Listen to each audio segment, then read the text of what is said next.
दोस्तों आज हम बहुत ही इंपॉर्टेंट टॉपिक पर बात करेंगे। वो है कौन से ऐसे 10 पाप कर्म जिसको करने के बाद हमें बहुत ही क्षति पहुंचती है, हमारा मन सही से काम नहीं करेगा, हमें अच्छा महसूस नहीं होगा। और इसमें हम शास्त्रों का सहारा लेंगे, ऋषियों का सहारा लेंगे। इसके पहले कि हम पाप कर्मों की बात करें, हम सबसे पहले डिस्कस करते हैं कि ये पाप है क्या। तो पाप और पुण्य कोई ऐसे कर्म नहीं है कि जिसको करने के बाद आपको भगवान जो है बोलेंगे कि जी हाँ ये लो ये पाप, और अगर किसी को तुमने किया तो भगवान ने कहा ये लो ये तुम्हारा पुण्य। ये हमारा विभाजन है दोस्तों, ये डिफरेंस हम क्रिएट करते हैं।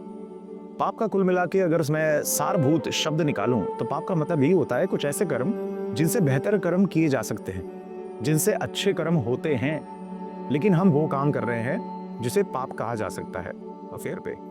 तो हिंसास्ते अन्यथा कामम पैशून्यम परुषानृते, यानी कि सबसे पहले है हिंसा। अब वॉयलेंस के बारे में हम सब जानते हैं, किसी भी तरह की हिंसा शास्त्र कहते हैं कि वो वर्जित है, वो नहीं करनी चाहिए। वो अधो कर्म होता है, वो छोटा कर्म होता है, जैसे जीव जंतुओं की हत्या या उन्हें खाना या ऐसे जितने भी अन्य कर्म हैं, ये सारे हमें हिंसा की तरफ लेकर जाते हैं, यानी कि कुछ ऐसे कर्मों की तरफ जो शायद उनसे अच्छे कर्म हम कर सकते हैं लेकिन हम करते नहीं। और दूसरा स्तर है स्तेय, यानी कि चोरी करना। अब स्तेय बहुत तरह का हो सकता है, स्तेय में भी विभाजन है।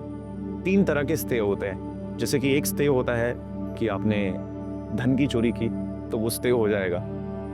दूसरा स्तेय होता है कि आपने किसी की जमीन चोरी कर ली, हड़प ली, वो भी एक स्तेय है। और तीसरा होता है कि आपने किसी को इमोशनली डैमेज किया, ये भी चोरी करना होता है, यानी कि आप भावनात्मक तौर पे उसके मन को चुरा रहे हैं, उसकी बुद्धि को चुरा रहे हैं, उसके साथ गलत कर्म कर रहे हैं। तो 3 तरह के स्तेय होते हैं। थर्ड पे आते हैं अन्यथा काम। अब अन्यथा काम हमें ये ज़माने में तो सबसे ज़्यादा समझना पड़ेगा, क्योंकि हर तरफ आप देखोगे तो 80-90% ऑफ जितने भी एक्टिविटीज़ हो रही हैं आसपास वो अन्यथा काम है, यानी कि ज़रूरत नहीं है उसकी। अन्यथा काम का मतलब यही होता है कि जिन कामों को करने का कोई उद्देश्य नहीं होता, वो व्यर्थ काम होते हैं, वो इंद्रियों के लिए होते हैं, अगर कुल मिला के छोटे शब्दों में कहें तो जो काम हमें फल नहीं देते, जो काम हमें अच्छा महसूस नहीं करवाते, वो अन्यथा काम के अंदर आ जाते हैं। ठीक है, आगे बढ़ते हैं। पैशून्य, किसी के बारे में चुगली करना, चापलूसी करना। अभी सुनने में थोड़े से फनी वर्ड्स हैं, हंसी आ रही है सबको सुनने से, लेकिन चुगली करना अपने आप में, गॉसिपिंग करना, जिसको हम आज के लैंग्वेज में अगर बोलेंगे इंग्लिश में तो लोग बोलते हैं बैक बिचिंग। किसी के बारे में किसी को समझाना, और वो अगर विपरीत है, अगर वो गलत है और वो व्यक्ति वैसा नहीं है, तो ये अपने आप में एक गलत काम हो सकता है। यानी आप साइकोलॉजिकली किसी को किसी की नज़र में डैमेज करने का प्रयास कर रहे हैं, तो ये कहीं ना कहीं चुगली करना में आ सकता है। तो आपको पैशून्य कर्म से छुटकारा लेना पड़ेगा अपने आप को बेहतर बनाने के लिए। परुष, परुष का मतलब क्या होता है? अब परुष बहुत लोग ध्यान नहीं देते। जितने भी कम्युनिकेशंस होते हैं, जितने भी रिलेशंस होते हैं, इंटरपर्सनल रिलेशनशिप होते हैं हमारे लाइफ में, उसमें सबसे ज़्यादा यही कर्म होते हैं जिसको हम बोलते हैं परुष कर्म। परुष कर्म का मतलब होता है कठोर वचन बोलना, कठोर, बहुत ही कड़वा, कुछ ऐसी चीज़ें बोलना जो लोगों के हृदय को क्षति पहुंचाए, लोगों को इमोशनली डैमेज करे, लोगों को तकलीफ दे। अगर आपकी वाणी हर दिन लोगों को तकलीफ दे रही है, आप गलत कह रहे हैं, गालियां दे रहे हैं, और जो आप बोलते हैं वो बहुत कठोर होता है, कड़वा होता है, तो ऐसी चीज़ें साइकोलॉजिकली सामने वाले इंसान को डैमेज कर सकती हैं, बिहेवियरल तौर पर डैमेज कर सकती हैं। जैसे कई बार मॉडर्न रिलेशनशिप्स में आप देखेंगे कि जब लड़का लड़की लड़ते हैं तो इतने डीपली लोगों को क्रिटिसाइज करते हैं एक दूसरे को कि वो दोनों एक दूसरे के साथ पाप कर्म कर रहे हैं। एक दूसरे को परुष कह रही है, दूसरा दूसरे को पुरुष कह रहा है। तो ये जो परुष कर्म है, ये कहीं ना कहीं हमें आगे चल के बहुत तकलीफ दे सकता है। और जब आप किसी को कठोर बोलते हैं, गलत बोलते हैं, तो अंतिम में आधे घंटे बाद आपको खुद रियलाइज होता है कि यार मैंने अच्छा काम नहीं किया ये कह के, है ना। आगे बढ़ते हैं। अनृत, अनृत कर्म का मतलब क्या होता है? वापस से ये एक सबसे बड़ी प्रॉब्लम है आज के समाज में, झूठ बोलना। जी हाँ, कोई भी चीज़ आसपास अगर आप देखेंगे तो वो सत्य पे आधारित नहीं है, सही नहीं है, लोग झूठ का सहारा ले रहे हैं। ऑफिस में आप लेट पहुंच रहे हैं तो बॉस को बोल रहे हैं कि मैं ट्रैफिक में अटक गया था, झूठ। तो ऐसे कई सारी चीज़ें हैं जहाँ पे आप झूठ का सहारा लेके अपने आप को बचाना चाह रहे हैं, और ऐसे झूठ दिन पर दिन बड़े झूठ बनते जाते हैं, और वो हमें ये समझ लीजिए उसका डैमेज हमें बाहर नहीं मालूम पड़ता। व्यक्तिगत तौर पे एक समय पे आने के बाद जब आप 6 साल लगातार झूठ बोलेंगे तो आपको 7वें साल पे हो सकता है रियलाइज हो कि यार जो मैं कह रहा हूँ वो सही नहीं है। मेंटली मैं लोगों के साथ सही तरीके से डील नहीं कर रहा हूँ, मैं आसपास के लोगों को बहुत झूठ बोल रहा हूँ। तो जब लोग आपसे झूठ बोलना शुरू करेंगे क्योंकि जैसे को तैसा, आप जैसा करेंगे वैसा आपको भी मिलेगा। हो सकता है आपके बच्चे भी झूठ बोलना शुरू करें, तो आप झूठ बोलेंगे तो एक्सपेक्ट मत करिए कि दुनिया आपसे सच बोले। तो ये जो झूठ बोलने का कर्म है, ये भी एक सबसे बड़ी समस्या है। इसके अंदर हमें थोड़ा सा कंट्रोल लाना पड़ेगा।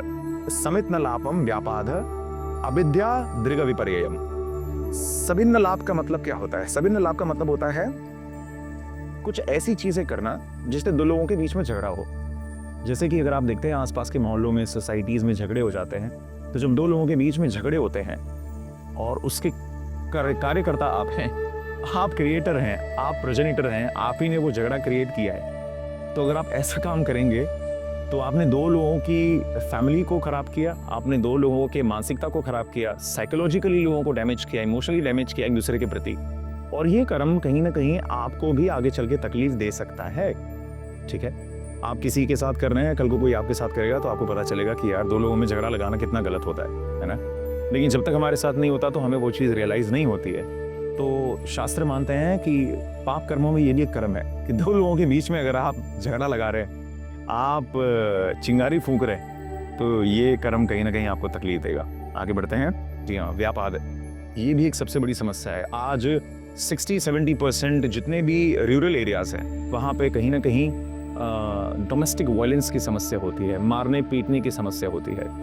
मार पीट दोस्तों, ये बहुत ही तीसरा स्तर है किसी भी रिएक्शन का। जब हम किसी भी चीज़ में प्रतिक्रिया देते हैं, किसी ने आपको कुछ कहा और अगर आप उसकी प्रतिक्रिया मारने से दे रहे हैं, तो आप बहुत ही नीचे स्तर पे, बहुत ही छोटा दिमाग है आपका, आपको उसको आगे लेके जाना पड़ेगा। अगर आप निचले स्तर पे काम करेंगे तो सबसे पहला इंपल्स आपके अंदर आएगा कि किसी ने आपको कुछ बोला तो आप उसे थप्पड़ मारेंगे, ना कि उसका विश्लेषण करेंगे, उसका चिंतन करेंगे। तो व्यापाद एक सबसे बड़ा कर्म है कि मारना पीटना नहीं चाहिए। ये मारना पीटना बहुत ही तीसरा स्तर है, अंतिम स्तर है, और यहाँ पर आना ही नहीं चाहिए। लेकिन कई बार महाभारत हो जाती है घरों में। मारना पीटना वर्जित समझ लीजिए, इसका ऑप्शन ही मत रखिए। लेकिन कभी ऑप्शन आ भी जाए तो आप अपनी सिचुएशन को बेहतर तरीके से जानते हैं, सारे सिनारियोज को कवर करिए। उसके बाद अगर आपको लगता है कि नहीं, ये मारपीट से ही काम होने वाला है, तो आप अपना डिसीजन ले सकते हैं। लेकिन ये पाप कर्म है। अविद्या, अविद्या का मतलब क्या होता है? अविद्या क्या होती है? तो दूसरे की संपत्ति छीन लेना। अविद्या, ये अविद्या नहीं है, ये अविद्या है। अविद्या में दूसरे की संपत्ति छीनना, दूसरे के पैसों को छीनना, होल्डिंग करना, दूसरे की चीजों को अपना बनाने की कोशिश करना, किसी चापलूसी से, कोर्ट कचहरी से, पुलिस से, वकील का सहारा लेके, या कोई भी 2 नंबर की 3 नंबर की चीजों से अगर आप दूसरे की चीजों को अपना बनाने का कोशिश करेंगे और आपका मन जानता है कि वो चीज आपकी नहीं है, लेकिन आप उसे हड़पने का प्रयास कर रहे हैं, तो ये कहीं ना कहीं आपका अविद्या कर्म है। और अविद्या कर्म अगर आप करेंगे तो फिर पता नहीं आगे क्या हो सकता है। तो जो चीज़ आपके प्रति होगी वो खराब लगेगी, तो वो अगर दूसरे के प्रति होगी तो वो क्या अच्छी लगेगी? नहीं। तो हमें बस इसी का चिंतन करना है। अंतिम पॉइंट पे आ जाएंगे, वो है दृग विपर्यय। दृग विपर्यय अगेन 10th पॉइंट है, सबसे एंडिंग पॉइंट है। ऋषियों ने इसको अंतिम में डाला है, और ये क्यों इंपॉर्टेंट है इसको समझते हैं। हम अपने आसपास होने वाले कम्युनिकेशंस को, चाहे वो ऑफिस में हो रहे हैं, चाहे कॉर्पोरेट्स में हो रहे हैं, चाहे वो आपके काम काज में हो रहे हैं, इसको कई बार हम उल्टे तरीके से समझ लेते हैं। जैसे कि आप भाई बहन को अक्सर उल्टा लेते हैं, वो कहना कुछ चाहते हैं, आप समझते कुछ और है। आप अपने माता पिता को अलग तरीके से लेते हैं, वो कुछ कहना चाहते हैं, आप कुछ समझते हैं। तो ऐसी मिसअंडरस्टैंडिंग वर्ड्स की बहुत होती है, और कई बार सारे कर्मों का जो मूल होता है, यानी कि सारे फेलियर्स का जो मूल होता है, किसी की व्यक्ति की असफलता का जो मूल होता है, वो मिसअंडरस्टैंडिंग ही होती है। कहीं ना कहीं दो लोगों के बीच में अंडरस्टैंडिंग नहीं होती। अब चाहे वो एक सामान्य रिलेशनशिप हो और चाहे वो हमारा सामान्य कामकाज हो जिसमें हम पैसे कमाते हैं, ये मिसअंडरस्टैंडिंग, ये दृग विपर्यय, विपरीत समझना, किसी की बात को कुछ और समझ लेना, ये मिसअंडरस्टैंडिंग क्रिएट करता है। इसका जो सोल्यूशन एक ही है दोस्तों, कि आप क्लियर कम्युनिकेशन रखें।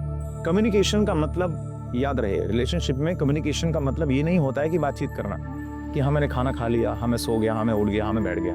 कम्युनिकेशन का मतलब होता है जो आप इमोशनली सोचते हैं उसको एक्सप्रेस करना। आपको अगर कोई चीज़ गलत रखती है तो उसको गलत बोल के सामने वाले को बताना, फिर जो सामने वाला इंटरप्रेट करता है उसके ऊपर अपनी टिप्पणी देना। जैसे कि अगर आपके साथ कुछ गलत हो जाए, घटित हो जाए, और आपको ये चीज़ सामने वाले की नहीं अच्छी लगी, तो आप बताइए। और आपके डिस्कशन के बाद अगर सामने वाला आपको क्लियर आउट कर रहा है कि जी हाँ आप जो सोच रहे हैं ऐसा नहीं है, ये बात ऐसी है, तो चीज़ें क्लियर आउट हो जाती हैं, बहुत सारे रिलेशंस बच जाते हैं, बहुत सारे पापक्रम बन जाते हैं। जैसा कि मैंने कहा कि दृग विपर्यय, ये अंतिम कर्म है। पापम कर्मेति दशधा कायवांगमान सैसजेत, यानी कि अपने अंगों से, अपने मुख से और अपने शरीर से ये सारे कर्मों को हटा देना, पूरी तरह से इसको त्याग देना। जिस तरह समुद्र निरंतर बहता है, कॉन्स्टेंटली वेव्स लेता रहता है, उस तरह उनका जीवन जाएगा जो ये 10 पाप कर्मों का त्याग करेंगे। तो मैंने आपको बता दिया, आपको मेरा वीडियो समझ में आया है, मेरी बातें समझ में आई हैं, तो आप हमारी योग कक्षा को, ध्यान कक्षा को ज्वाइन कर सकते हैं जो ऑनलाइन ऑफलाइन हो रही है। और ऐसे ही कुछ आध्यात्मिक ज्ञान, कुछ योग ज्ञान और ऐसी ही कुछ गहरी जानकारियों को लेने के लिए, जहाँ पे साइकोलॉजी, ह्यूमन साइकोलॉजी, शास्त्र, स्क्रिप्चर्स और वैदिक फिलॉसफी से जुड़ी हुई बहुत सारी जानकारी हम डिस्कस करेंगे।